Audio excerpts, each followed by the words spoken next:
James, Yeah. what are rebellions built on? Whew, that's a very interesting question. Hay, oranges, pina coladas, elephant tusks.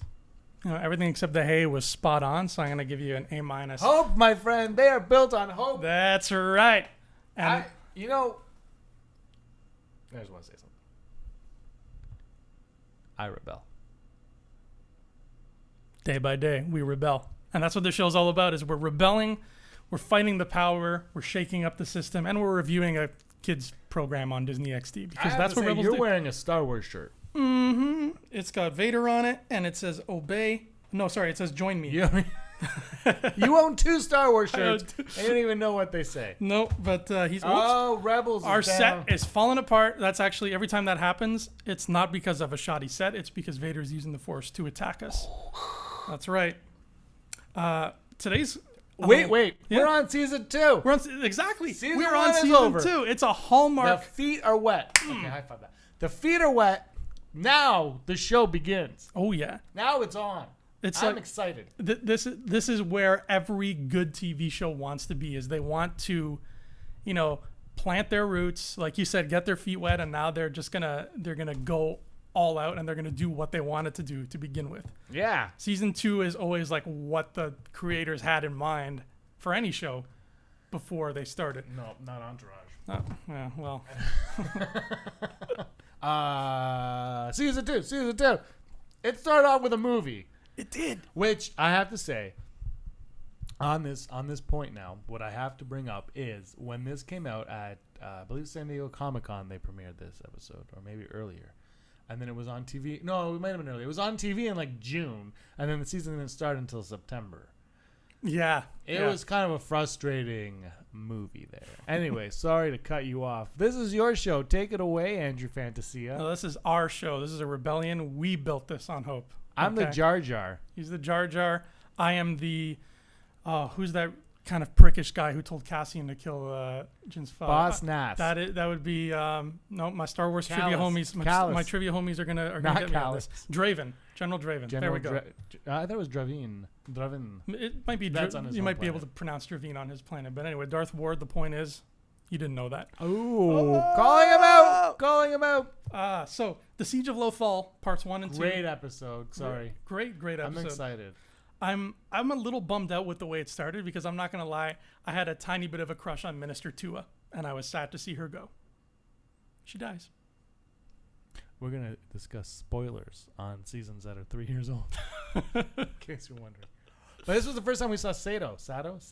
Yeah, Commander Sato. He was well, we'll get into it as the episodes go on, but he was one of my favorites. I genuinely, sorry, I'm just really enjoy him, and I liked his season 3 Arc.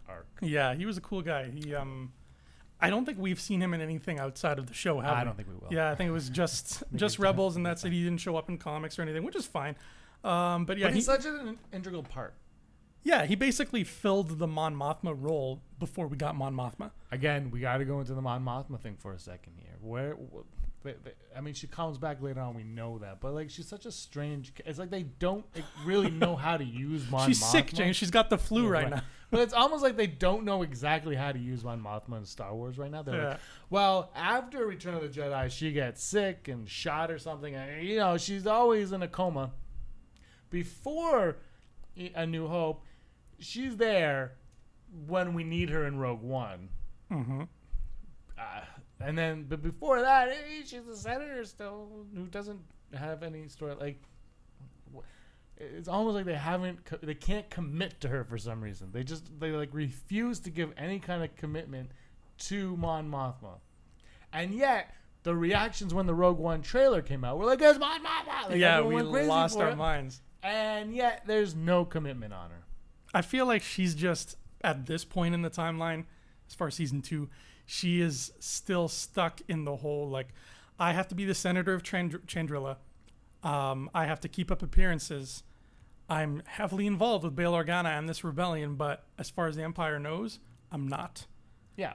So it's literally like a case of she might just be sending, anonymous letters to Sato to be like, hey, go after this military base. Like it's so The way she appears in Rebels is great. Like she has a great, but it's almost like they like it could have made sense that she would be sprinkled in more so than Yoda. You know what I mean? Yes. Like her appearing in it would make more sense than Yoda. Lando they did already. We already mentioned that. Like they did okay with by Lando. Obi-Wan they found a way to make work early on and felt more than later on. Anakin they make, but even Maul, like as much as I liked Maul's arc in the show, when you hear there's a show coming out called Rebels, you would expect Mothma before you would expect Maul. but we won't get there yet because that's coming in a few weeks. Coming, and this set the stage for a lot. This was the Grand Inquisitor's gone. He vanquished at the end of the last season. What's going to happen? Who's going to chase after these rebels? Now who's going to fight the Jedi? Andrew, who fights the Jedi? The same person who knocked over my DVDs, James. Me. Oh, Darth Vader shows up. In case you can see it right there. There's his face. He's on the box of season 2. That's how much of an impact he makes. But again, before we get to him, like I said, the opening of the episode with Minister Tua basically being threatened by him. Actually, yes, we can't get to him now. She gets threatened by him. He kind of walks in the office. He shows up on Lothal, and he's like, I'm not happy with what's going on here. You people are screwing this up. Fix it or you will be punished. And Tua calls the rebellion. She's like, I'm on the wrong side. Help me. And it looks like they're about to help her. And then they don't. Her ship goes bye-bye with a bomb. Very mafia style, actually. And clearly the Empire knew what she was doing, and they put a stop to it before it could get any further. And I was bummed by that because, like I said, Minister Tua, I liked her. I think she had besides the fact that she was kind of drinking the Kool-Aid for a while, she seemed like she had a good head on her shoulders, and she could have been a good person. This follows through from the end of last season when Tarkin had the 2 guys killed. Yeah. The show was telling us something and saying, hey, the Empire is bad. Yeah. Get used to it. Start to put on your big boy pants and get used to it. Big boy pants or shoes? I think it's shoes. Pants? I think pants is the right one. Hat. Big boy hat. No. Pants? Pants. Let us know in the comments below. Like us. Anyway, but that's where the show is starting to go down this, and we see it more as the series will go on, obviously. But right now, you're starting to get this, this is more than just that kid's show with the kid with the lightsaber blaster. Yeah, exactly. He even loses his home in part 1. His childhood home is blown up. So it's like the darkness just keeps coming in the Siege of Lothal. And then, eventually they work their way through Lothal. They're trying to get off the planet because they're kind of stuck there now. There are Star Destroyers everywhere. And they decide to go for the Imperial hangar because that's where the troops would least suspect to look for them. And that's where Mr. Vader shows up to put a damper on their day. And what were you thinking the first time you watched this, like in regards to how much of a chance they had? Like, were you thinking we would legitimately lose a character during this fight or something along those lines? It's the second season. Mm-hmm. So I never thought anything of real consequence would happen. If anything was going to happen, it would happen later on. But then the problem with Vader on this show is he can't do anything early on. You know what I mean? Like he can't. The show can end with him wiping all the rebels out. Yeah. But he can't do anything until the show's ready to end. It's that problem, right? Where he can't succeed or the show fails. Because you can't get rid of a character that you've set up on a children's show for children. How many episodes of the first season? 18? 21? 15. 15. 15 episodes. And we went through these episodes, and they had specific episodes. Like, this is your Sabine episode. This is your Hera episode. This is your Kanan, your Ezra, your Zeb, your Chopper. These are their episodes. Love these characters. Not one of them are disposable in the first or second episode of the second season. You know, in this giant movie. I mean, as much as if it was like The Walking Dead, which I don't watch, but something like that, Game of Thrones, like an adult show, Then you can be like, Sabine's going this season, or Yeah. Zeb's going this season. Like, those are the two for me that at this point they would be the most disposable of them, and I love them both. Like, they're both great characters. But right now, if you're going to kill off a character, you're not going to get rid of Kanan or Ezra or Hera because you need someone to fly the ship. Chopper's a droid. Even though K2SO I think had the most impact and death in Rogue One, it's still a droid. And Chopper doesn't have the personality of a K2SO. So it's kind of like, yeah, you love Chopper, but he's not the K2SO because K2SO also, he defends his friends. And then, he's like, oh, Jin, I respect you. Like, Right. he had the arc. Whereas Chopper at this point does not have that arc. I mean, we also talked about where sometimes they do have them, and then the next episode they forget them. Yeah. But anyways, to your point, no, I never really felt like there was any real danger. I thought the danger was to show these guys that there is real danger, and then later on, we would find out what happens. Like, we see it all kind of explode, which we will obviously get to in a few weeks. So knowing that there was, from a technical standpoint, very little Vader could do, were you a little bit bummed out that they presented him forward as early in the game as they did? Yes and no. No, because it's Vader, and I was totally stoked to see him. But I also think that maybe, like, does he need to be a threat that early on, or should he have been taken in a different direction and maybe found a different set of rebels, or like right now? Okay, if you're watching Rebels, if you're a child watching Rebels, you have not seen, maybe you've watched the prequels, maybe you've watched it, but maybe you don't remember the movies. You're just watching Rebels. Is Vader that scary? As far as he's presented in this episode, yes. Yeah, but he doesn't follow through. Right. So at the end, you're like, he's scary, he can get you, but we can outsmart him. Yeah, now he's literally like Inquisitor 2.0 because the exact same thing happened when they first met him. Yeah, so it's like, okay, so you can outsmart the Grand Sith now, who is above an Inquisitor, just below Palps. Like, he might be above, might not, but like, you've got this guy, and then you're telling me that this misfit group of nobodies who's led by a Jedi who isn't really a Jedi because he never finished his training, and a kid who has a gun lightsaber. I can't get over the gun lightsaber. But you're telling me they can outsmart Vader. How many times is this going to come up? And that's why I think we'll get into it later, that it's smart that they wrote Vader off the show, obviously. Very much so, yeah. Because, like I said, maybe I'm changing my tone now. Maybe they should have kept Vader in their back pocket. But I think also ratings had something to do with it. I know the ratings aren't as good as they were for the Clone Wars for this, and maybe they're like, we need something big. People will respond to Vader. Put him in there. And that's smart. Yeah. It's... I agree with what you said about how, on one hand, I'm just like, yay, Vader's in the show. On the other hand, I'm like, oh, okay, well, it's already just the beginning of season 2, and we've already got Vader. Like, what's next? I think I would have liked it more if they had thrown Vader in as like a total surprise. Like, imagine that scene at the end of Rogue One where they're about to leave Scarif, all the ships are about to go, and then Vader's fleet shows up. Imagine that, but we didn't hear the Imperials call him to come back them up. We didn't know that was happening. So it's like, okay, let's go. And we're thinking, oh, okay, this episode's going to end soon. And then whoosh, here comes a ship. And it's like, whoa, who's on that ship? And they cut inside and there's Vader. We would have lost our minds. And I like your idea about having like a different group of rebels. Maybe like Sato has like some other group called like, I don't know, Griffin Squadron. And Griffin Squadron, hey, patent pending. They go into some other place to get something. And maybe, Hera is organizing their mission, but she's sort of like supervising from space. So she's not like boots on the ground. And those guys on the ground run into Vader, and maybe you just hear that through Hera's like comlink or something. You hear the breathing, like, oh god, screaming, like his arm is falling off, just craziness like that. But what we got in the episode was effective, and it was scary, and it was dark as hell. It's the first episode of the second season. Yeah, exactly. And knowing now it's a 4-season show, okay.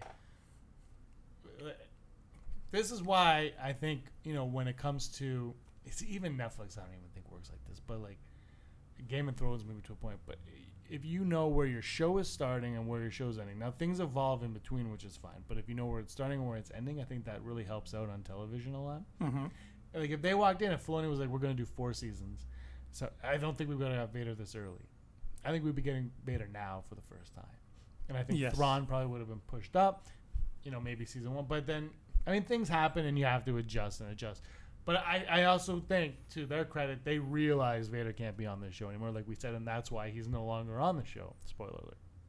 Yeah, no, you're right. When it comes to let me rephrase that. When it comes to good TV shows, so like excluding, like CSI, it really. Whoa. You don't like CSI? I cut deep, don't I? Ask me how many times I've seen CSI. How many times have you seen CSI? 0. Good for you. I don't watch anything. I'm like the worst TV. I own a TV. I have 2 TVs.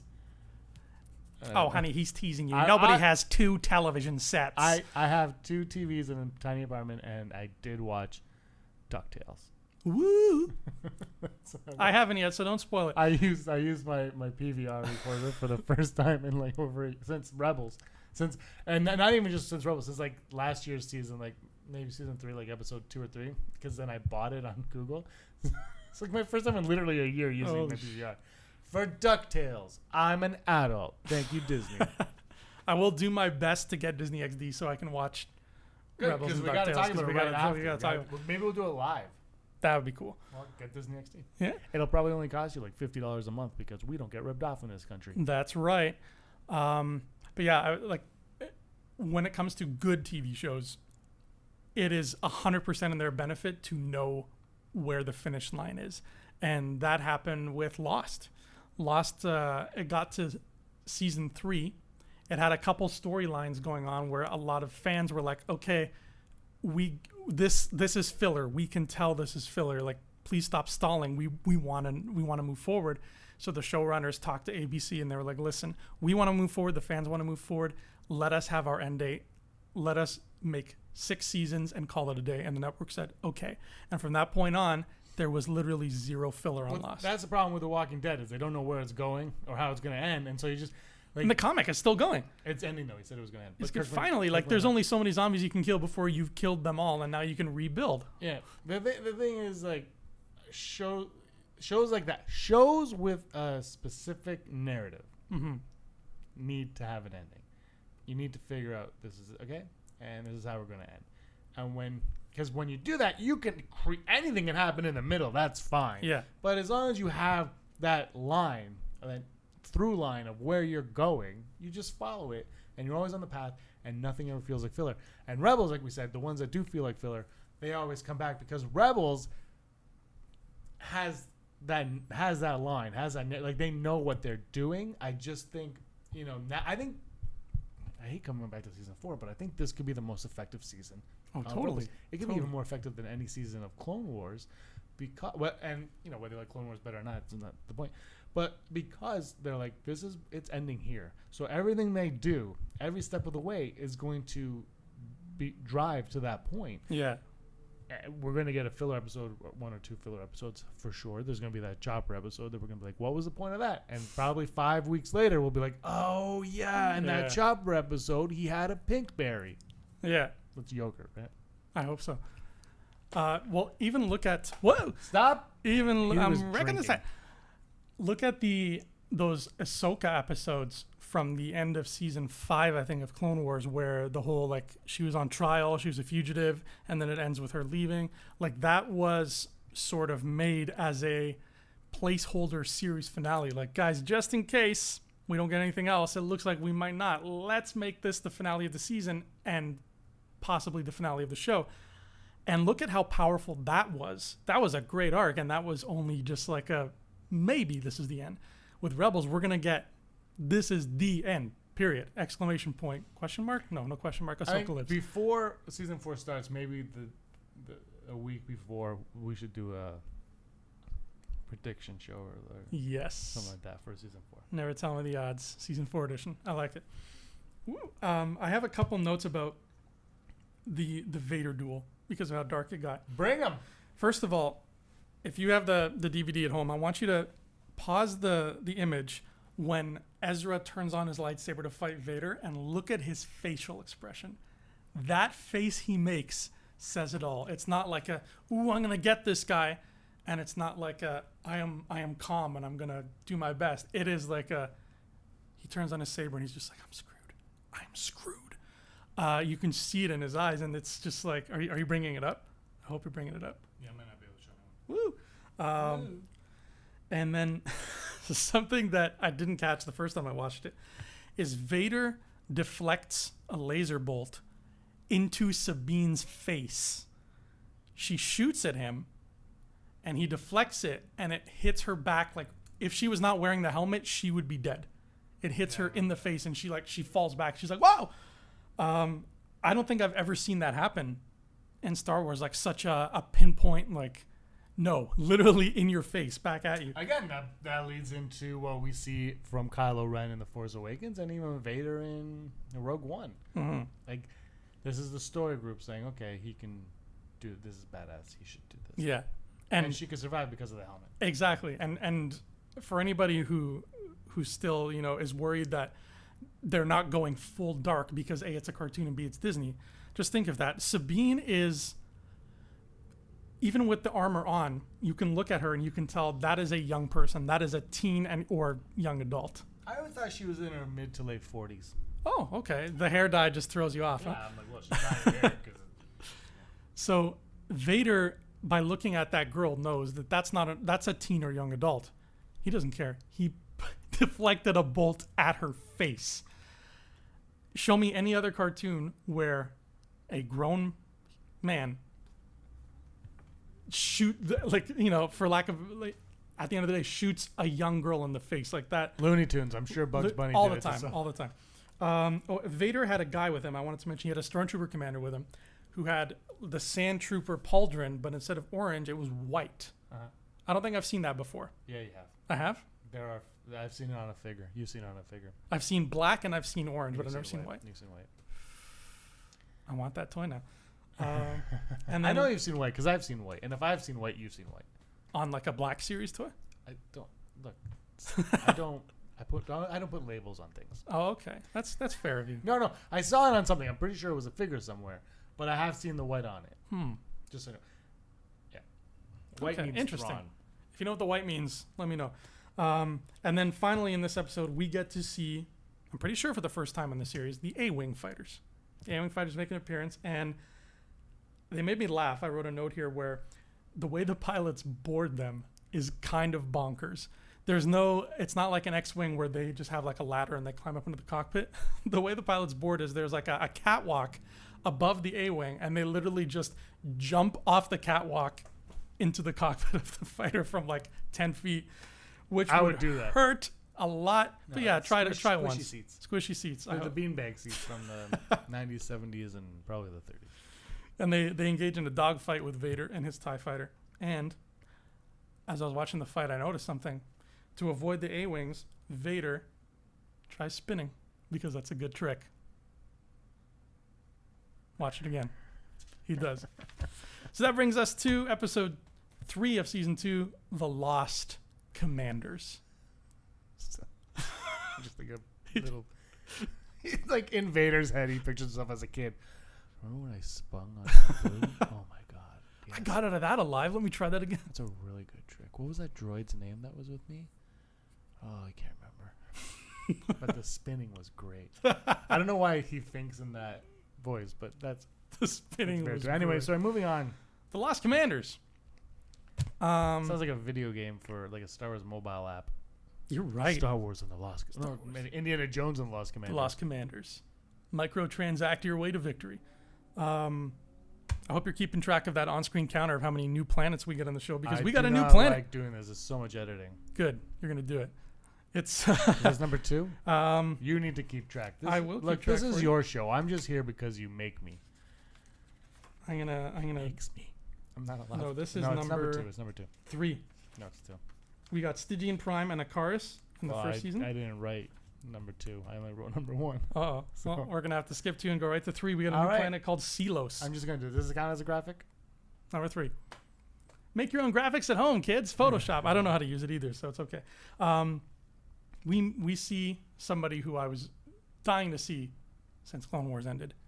We see Captain Rex. Colonel Gascon. Colonel Gascon will be the crux of season 4. No, Rex coming back. That was this was a great they were selling the season on this almost. Yeah. Like, guess who's coming back? The clones are back, and they've got pot bellies. I remember my cousin showing me the trailer. I think he had it on his phone, and we were in a crowded restaurant. He's like, "Have you seen this trailer?" I'm like, "No, not yet." So I had to hold the phone to my ear to hear it, which meant I couldn't see what was on the phone. So all I hear is, like, "Look out, there's an Imperial lasers and stuff," and then there's like some music, and then like, "I have a friend who can help us," and you just hear like a bugle playing, and then, "My name is Captain Rex." And I was like, "What?" And I looked at the phone, and there he is with his beard and everything, and I was so happy. Were we all? I think. Can you play as him in Battlefront 2? Probably not. Oh no. Battlefront 2? Not yet, anyway. I'm sure there'll The be. clones are in there though. Yeah, the clones are around. We meet not only Rex again, but we have the other two, Wolf and I always forget the third guy's name. But they're there. They're on this planet, Selos. Gree. Oh, I wish it was Gree. Speaking of wanting Gree, Toys R Us. Where's my Black Series at? Where's it at? Canada's a thing, we're a thing that also buys toys, just so you know. That's debatable. You should just do a road trip to the United States of America. I'm actually doing a road trip in October. My friend and I want to go to Sleepy Hollow, New York for Halloween. Oh, yeah. That's probably going to be a letdown. Really? I'll talk to you off camera. Okay. No. I would do it, but anyway. No, I'm worried. Rex mentions something. He mentions that the last time he was fighting alongside Ahsoka Tano was during the Siege of Mandalore. And I made a note of that because I couldn't remember if we saw that or not. The Siege of Mandalore with Rex and Ahsoka. Was that an episode? Was that a book? You only have a few more weeks to watch it on Netflix, so let us know. Yeah. Now, this was an interesting thing. This is I liked that they did this. Was the first Kanan comic. Remember that Kanan, the last Padawan? I've never read that comic. It's a good comic. It's great, yeah. The first issue of it came out on April 1st, 2015. This episode aired later that year in October. Oh, right. And I thought that was such a great example of them. Story Group was playing off all their various mediums where it's like, okay, in that issue of that comic, Kanan and his master get shot at by clones and his master dies. So in this episode, which they might have been making around the same time the comic came out, Kanan's like, "I don't trust clones at all." That was the whole point of the episode, is he's got to trust them. Which was really cool dynamic. Mm-hmm. It wasn't one that I even really thought of when they announced that the clones were going to be in it. But it's one that made complete sense, and then that gives you another story dimension and a new arc to have, and yeah, it was brilliant. It made so much sense. It did. And even on the other hand with Hera, they did a great thing with Hera where Kanan, he's pissed off, he's pacing back and forth. He's like, "How can you trust these guys?" And Hera brings up something that happened in the Clone Wars cartoon. She's like, "My planet Ryloth would not be around right now if they hadn't saved it from Count Dooku." And that was a big arc on the show. So again, her father was involved in that too. So it's just that's beautiful. That's what I love about New Canon. That's what I love about the Story Group, and the work they do is just we know this happened and that's going to have consequences. And here are those consequences. Even if it's something as small as, I trust them because my home exists because of them. That was great. This episode, A+. So that's our episode of I Rebel. Starting off season 2. It only gets better. It only gets better. I mean, maybe not this. Except for no, it only gets better. Except for the Sleepy Hollow trip, which apparently is not going to get better. Oh, no, it could get better. Okay, I hope it gets better. But until next time, we will see you right here again on I Rebel. Stay frosty. Hey, scumbags. Thanks for watching. Don't forget to give us a thumbs up on our video. As always, please subscribe to our YouTube channel, Rebel Scum Podcast, for all the latest videos.